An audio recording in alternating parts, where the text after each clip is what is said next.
Baik, puji Tuhan teman-teman semua, kita semua bisa berkumpul pada pagi hari ini tidak terlepas dari kasih karunia Tuhan. Dan seperti yang sudah dikatakan dan diumumkan tadi, kita akan belajar salah satu tahapan dari inverse, yaitu di hari ini kita akan fokus pada inquire, ya inquire, atau dalam hal ini kita berfokus pada bertanya. Seperti apa bertanya dalam hal diskusi, terutama diskusi Alkitab. Untuk itu, mari kita berdoa sekali lagi.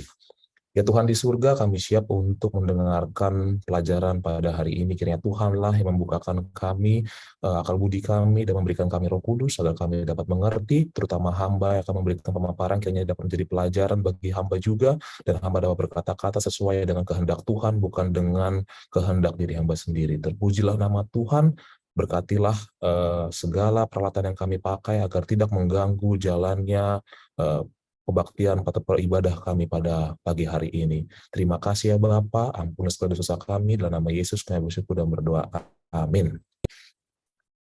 Oke, teman-teman semua, kita dari hari pertama sudah belajar tentang bagian dari inverse, ya. Kita sudah belajar mengenai betapa pentingnya atau why, betapa pentingnya kita harus mencari atau mempelajari atau memperdalam Alkitab atau firman Tuhan.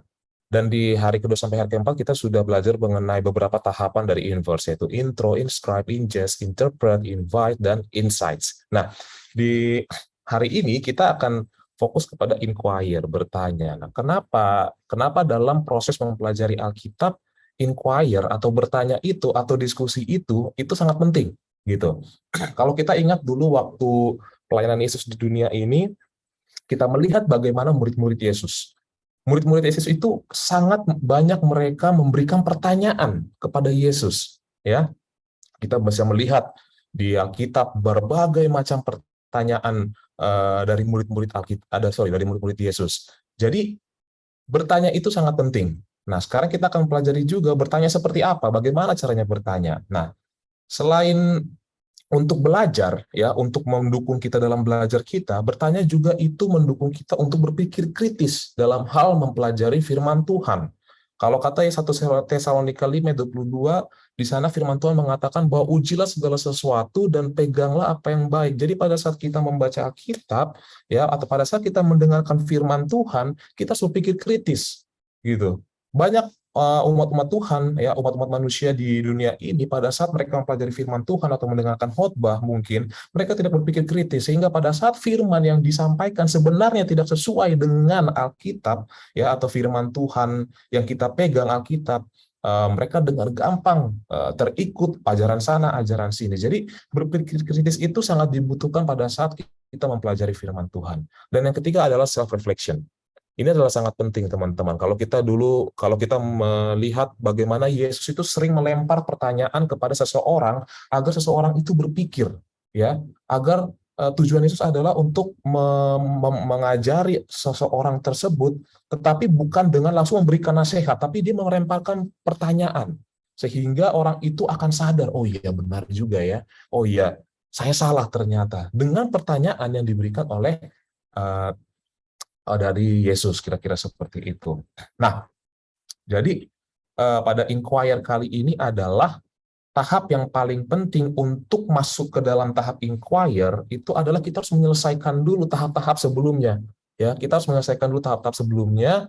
Intinya kita harus belajar pribadi dulu, gitu. Sehingga pada saat kita sudah belajar pribadi, itu akan mendorong kita untuk terlibat dalam diskusi, ya, dalam diskusi kepada orang lain, dan kita akan memiliki tahapan diskusi yang benar, bukan berargumentasi, bukan untuk menang-menangan pendapat, tapi kita akan mengalami sebuah diskusi Alkitab yang bukan untuk memenangkan apa pendapat saya, tapi justru untuk belajar antara kita dan juga teman-teman kita yang kita ajak untuk berdiskusi Alkitab. Nah, jadi kita akan mempelajari apa saja sebenarnya hal-hal yang perlu diperhatikan dalam diskusi ini, gitu ya. Banyak kalau dalam kehidupan kegerejaan kita banyak di gereja kita yang namanya diskusi, ya, apakah itu dalam perbaktian itu sendiri, kita ada diskusi sekolah sahabat, kita juga ada KPA, ya, pendalaman Alkitab, di sana kita juga berdiskusi, atau mungkin dalam hal informal gitu ya, misalnya sudah selesai perbaktian, kemudian kita habis ya ramatama, habis makan, ya kita juga di sana sering umat Tuhan juga berdiskusi tentang Alkitab. Nah, tentu yang namanya kalau sudah membahas tentang Alkitab, sudah berdiskusi Alkitab, itu semua sama harusnya ya, mau di dalam kebaktian, mau di dalam KPA, mau setelah potluck, ya diskusi setelah potluck, itu semua harus sama kualitasnya, karena itu sangat penting. Karena yang kita bahas adalah firman Tuhan, kita nggak diskusi politik di sini, kita nggak diskusi tentang ilmu pengetahuan, kita diskusi tentang firman Tuhan. Jadi kualitasnya harus sama, harus ada Roh Kudus di sana pada saat kita berdiskusi atau membicarakan tentang Alkitab. Nah, kita langsung saja. Yang pertama, seperti yang sudah saya katakan tadi sebenarnya, tapi kita akan memperdalam lagi di sini ya. Untuk memulai diskusi ya, atau untuk memulai pertanyaan, kita harus memiliki personal preparation dulu, seperti yang saya bilang tadi ya.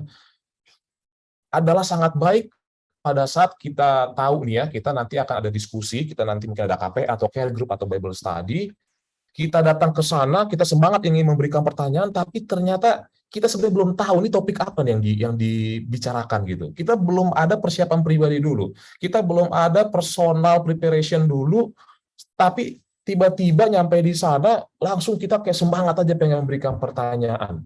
Ya, sehingga apa? Pertanyaannya bisa melenceng, pertanyaannya bisa out of topic, atau jangan-jangan pertanyaannya malah bisa melemahkan iman orang. Itu sangat sering terjadi dengan pertanyaan-pertanyaan kita.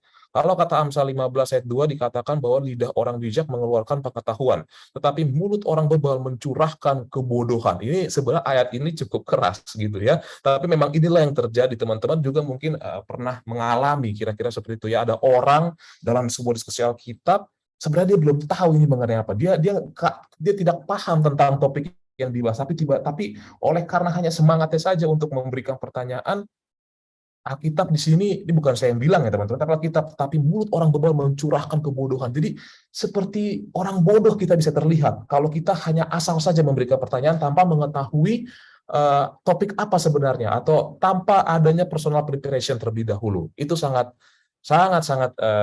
berbahaya dan sangat tidak elok, dan bisa menjadi batu sandungan ya, bisa menjadi batu sandungan, bisa melemahkan iman orang lain. Oleh karena itu saya katakan menurut pelajaran ini itu sangat berbahaya. Dalam Pengkhotbah 10:12 dikatakan bahwa perkataan mulut orang berhikmat menarik, tetapi bibir orang bodoh menelan orang itu sendiri. Ya, terkadang seperti kita pelajari, ya itu tadi, pada saat kita memberikan pertanyaan tapi kita tidak tahu topik apa, kita akan terlihat bodoh ya. Alkitab yang katakan, bukan saya, kita akan terlihat, dan itu akan sangat membuat tidak nyaman teman-teman kita yang lain. Jadi personal preparation ya, sebelum kita inquire, sebelum kita melakukan diskusi atau kita sebelum melempar pertanyaan, itu sangat-sangat penting. Nah, yang kedua, setelah kita membuat personal preparation, yang kedua ini juga tidak kalah pentingnya, be humble ya, atau dengan kata lain ya, rendah hati lah gitu ya. Pada saat kita diskusi dengan orang lain, kita harus sudah mengawali diskusi itu dengan kerendahan hati. Ya, dalam Amsal 29:23 dikatakan bahwa keangkuhan merendahkan orang, tetapi orang yang rendah hati menerima pujian. Amsal juga mengatakan dalam Amsal 11 ayat 2, jikalau keangkuhan tiba, tiba juga cemooh, tetapi hikmat ada pada orang yang rendah hati. Nah, pada saat kita memberikan pertanyaan dalam sebuah diskusi, pada saat kita melakukan diskusi, kata-kata kita haruslah lemah lembut. Dan bukan hanya kata-kata saja, teman-teman. Intonasi, ya. Kadang-kadang, saya orang Batak, teman-teman. Saya orang Batak.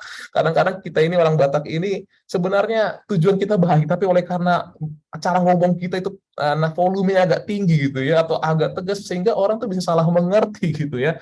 Orang bisa salah mengerti, padahal sebenarnya maksud kita enggak, tapi kita nggak boleh, saya sendiri, saya belajar, walaupun saya orang Batak, saya tidak boleh membenarkan itu. Ya, saya harus belajar untuk ya berkata-kata lembut, walaupun mungkin kebudayaan saya, darah saya itu ngomong itu langsung tegas, pak, tapi ya saya harus berusaha untuk mengubah itu, dan saya harus berusaha untuk mengedepankan kelemah lembutan, terutama dalam diskusi Alkitab. Itu sangat penting. Bukan hanya intonasi, ada juga bahasa tubuh, ya, gestur gitu ya. Terkadang banyak orang dari gesturnya terlihat apa ya, angkuh atau sombong gitu ya. Jadi ya kita pelajari bagaimana gestur yang baik dalam memberikan pendapat, terutama dalam bertanya, kira-kira seperti itu. Dan juga ekspresi wajah gitu ya. Kalau dalam Alkitab, orang itu juga bisa melihat seperti apa sebenarnya orang itu dari ekspresi wajahnya. Ekspresi wajah itu sangat-sangat penting gitu. Jangan jutek-jutek, jangan jangan seperti apa ya, tidak ramah gitu ya. Ekspresi itu sangat penting gitu. Jadi itu sangat penting. Setelah personal preparation, kita harus rendah hati. Itu sangat-sangat penting. Kalau kalau ada orang sudah personal preparation tapi pada saat nyampe ke diskusi, pada saat sudah bertemu dengan orang lain, wah, seperti tidak ramah ya, seperti tidak friendly ini orang ini dan itu akan sangat membuat diskusi Alkitab itu menjadi batu sandungan. Sekali lagi teman-teman, ini kita fokus dalam diskusi Alkitab. Yang kita omongin itu adalah firman Tuhan, ya. Tuhan kita adalah Tuhan yang lembut. Tuhan kita Yesus pada saat di dunia ini kita dengan membaca Alkitab saja teman-teman, dari Matius, Markus, Lukas, Yohanes, kita bisa menggambarkan, kita bisa membayangkan bagaimana lembutnya Tuhan Yesus itu pada saat dia memberikan apa? Pelajaran gitu ya. Itu adalah dia sebagai sumber pelajaran, apalagi kita dalam diskusi Alkitab yang sebenarnya kita adalah mencari pelajaran. Tentu kita harus rendah hati lagi. Yang memberikan pelajaran aja Tuhan kita Yesus Kristus itu sangat lembut, apalagi kita gitu yang membutuhkan pelajaran itu. Kita harus lebih lemah lembut lagi. Kita harus tahu posisi diri kita ini, bahwa kita ini adalah dari pihak atau posisi yang sangat-sangat membutuhkan. Oleh karena itu, hindarkan yang namanya keangkuhan ya, atau menunjukkan sikap arogan dalam diskusi Alkitab. Itu harus kita hindarkan. Sekali lagi tadi ya, saya ulang lagi, intonasi, bahasa tubuh, ekspresi wajah, itu aspek itu harus kita perhatikan. Nah, yang ketiga, ini yang penting ya. Semuanya penting memang, tapi ya ini penting juga ya. Kita harus menanyakan pertanyaan itu dengan motif yang tepat. Nah, ini sangat ya, saya pribadi juga, saya nggak mau munafik, saya juga terkadang motif saya tidak benar gitu dalam memberikan pertanyaan, terutama dalam diskusi Alkitab ya. Banyak orang atau seringkali kita memberikan pertanyaan itu tetapi untuk menunjukkan kalau saya itu sebenarnya sudah mengerti, saya itu sebenarnya sudah tahu jawabannya, atau mungkin kita memberikan pertanyaan itu untuk mengukuhkan argumen kita. Itu bisa sangat sering terjadi gitu. Dan itu harus sangat sangat kita perhatikan ya, sangat-sangat kita perhatikan apa motif kita dalam memberikan pertanyaan. Apakah kita memberikan pertanyaan untuk menyenggol orang lain? Apakah kita memberikan pertanyaan jangan-jangan untuk menghakimi orang lain? Ya, kita tahu mungkin ada seseorang yang kita tahu apa kesalahannya, tapi kita pura-pura memberikan pertanyaan sebenarnya untuk menyentil dia. Ya, apa motif kita dalam memberikan pertanyaan? Apakah kita benar-benar tulus untuk benar-benar ingin mengetahui jawaban dari firman Tuhan yang kita tidak mengerti, atau sebenarnya kita ingin kita ingin menyenggol orang lain, kita ingin menyentil orang lain, atau mungkin kita ingin menunjukkan uh, betapa saya sudah pintar gitu, saya sudah mengerti. Ya, sebenarnya saya paham akan pelajaran, tapi saya ingin memberikan pertanyaan untuk mengetes kalian semua. Ya, apa motif kita? Itu harus sangat-sangat kita perhatikan. Tentu yang kita tahu adalah bahwa motif itu haruslah benar-benar motif untuk mencari dengan kerendahan hati tentang firman Tuhan yang kita pelajari. Nah, kita bisa melihat dari Yesus ya. Salah satu diskusi yang cukup terkenal yang dilakukan oleh perempuan Samaria. Kita mengetahui bagaimana diskusi itu. Kita melihat bahwa perkataan Yesus itu tidak dikatakan begitu saja, ya, tetapi Yesus memiliki hikmat dan Yesus tahu apa tujuannya. Tujuannya adalah untuk menyelamatkan orang ini, ya, bukan untuk memberitahukan kalau saya adalah Tuhan atau kalau saya adalah Mesias. Jadi untuk meninggikan diri Yesus, tidak, tapi untuk menyelamatkan supaya perempuan ini bisa selamat. Itulah tujuan dari diskusi Tuhan Yesus. Dan Yesus tidak mendominasi. Yesus memberikan ruang kepada perempuan itu untuk bertanya. Yesus tidak langsung apa ya, langsung seperti ditumpahkan atau disemprot atau disiram semua, tidak. Yesus memberikan ruang bagi perempuan itu untuk untuk bertanya, dan bahkan untuk memberikan feedback, kira-kira seperti itu. Dan itu juga yang harus kita lakukan dalam diskusi. Nah, Dan Yesus juga tidak langsung memberikan doktrin dari awal sampai Z yang banyak langsungnya seperti dikhotbahin, seperti tidak. Yesus memberikan ruang untuk diskusi. Yesus memberikan, ayo kamu mau bertanya apa, silakan tanyakan, nanti saya akan jawab, kira-kira seperti itu. Nah itu juga yang harus kita kita lakukan dalam diskusi kita. Jangan kita karena saking semangatnya kita pengen ngomong terus dalam diskusi. Ya kita ingin mendominasi diskusi tersebut, tapi kita juga harus memberikan ruang kepada orang lain. Karena ingat teman-teman, tidak hanya kita saja yang memiliki pertanyaan, ingat bahwa teman-teman diskusi kita pun itu mereka semua memiliki pertanyaan juga, gitu ya. Dan itu kita harus tahan diri kita. Banyak sekali kita temukan, ya kita nggak usah ngomongin orang lain, saya pun ya pernah seperti itu, gitu ya. Dan sampai sekarang pun saya masih belajar untuk kalau sudah bicara tahan, ya kalau sudah bicara tahan, kalau sudah bertanya tahan, karena kecenderungan kita kalau sudah ingin memberikan pendapat bisa lama sekali. Misalnya diskusi kita misalnya itu setengah jam, bisa 15 menit kita ngomong sendiri untuk mengutarakan pendapat kita atau untuk memberikan pertanyaan-pertanyaan. Itu tidak baik. Kita harus memberikan ruang kepada orang lain untuk bertanya, untuk menyampaikan pendapatnya, untuk memberikan opininya, untuk memberikan apa yang dia pikir atau apa yang dia dapat interpretasinya mengenai firman yang sedang kita bahas. Jadi pada akhirnya dalam kita diskusi, kita harus benar-benar meniru tentang Yesus. Gitu ya. Amsal 25 ayat 16 mengatakan bahwa kalau engkau dapat madu, makanlah secukupnya. Jangan sampai engkau terlalu kenyang, dengan itu lalu memuntahkannya. Dengan kata lain, jangan sampai muntah gitu ya, oleh karena apa? Kita malah terlalu overload dalam diskusi kita, kira-kira seperti itu. Jadi sebagai kesimpulan, ya sebagai kesimpulan kita sudah belajar tiga ini hanya tiga teman-teman, tapi ini sangat-sangat penting. Yang pertama adalah pastikan kita sudah memiliki personal preparation. Jangan sampai kita datang ke suatu tempat diskusi, kita tidak tahu apa-apa, kita tidak tahu apa sebenarnya dipelajari, topiknya apa, permasalahannya apa, tiba-tiba hanya karena modal semangat saja kita melemparkan pertanyaan-pertanyaan, kita melemparkan pendapat-pendapat yang justru itu malah bisa melemahkan teman-teman diskusi kita. Itu sangat berbahaya. Yang kedua, sekali lagi be humble, ya rendah hati melalui gestur, melalui cara berkata, pemilihan kata-kata, ekspresi wajah, semuanya kita harus melakukannya dengan sangat-sangat rendah hati, sama seperti Yesus. Dan yang ketiga, yang terakhir adalah kita harus memiliki motif yang benar. Pertanyaan yang benar dengan motif yang benar itu sangat-sangat diperlukan.